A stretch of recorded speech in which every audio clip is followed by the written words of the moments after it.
இளைஞரணிக்கு என் மகன் ஸ்டாலின் பெயரை முன்மொழிகிறத என்னால ஏத்துக்க முடியாது. என் குடும்பத்தில இருந்து கட்சிக்கு மாறணும் நானும்னு 2 பேர் இருக்கோம், இன்னொருத்தர் வேண்டாம். ஸ்டாலின் கலைஞரின் மகன் என்பதற்காக இளைஞரணிக்கு நாங்கள் அவரை கேட்கவில்லை.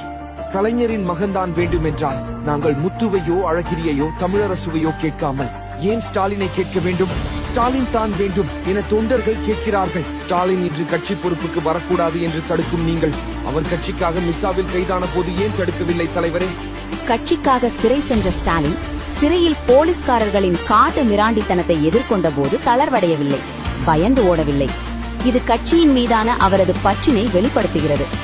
எப்படி அன்றைய தினம் ஸ்டாலின் கைது செய்யப்பட்டதை கலைஞர் தடுக்கவில்லையோ அதேபோல இன்று திமுகவின் இளைஞரணி ஒருங்கிணைப்பாளராக அவர் பொறுப்பேற்க வேண்டும் என நாங்கள் முன்மொழிவதையும் தடுக்கக்கூடாது என்று தெளிவாக அனைத்து திமுக இளைஞரணி உறுப்பினர்களின் குரலாக திரு கே சுப்பு அன்று அந்த கூட்டத்தில் ஒலித்தார்.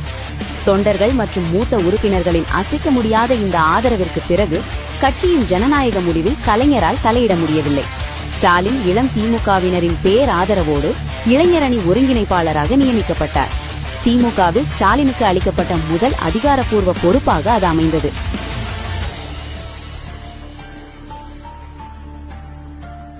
ஆயிரத்து 1965 முதல் 1982 வரை சுமார் 17 ஆண்டுகள் கட்சிக்காக உழைத்து அடிபட்டு மிதிப்பட்ட பிறகுதான் ஸ்டாலினுக்கு இந்த அதிகாரப்பூர்வ கட்சி பொறுப்பு வழங்கப்பட்டது என்பது குறிப்பிடத்தக்கது.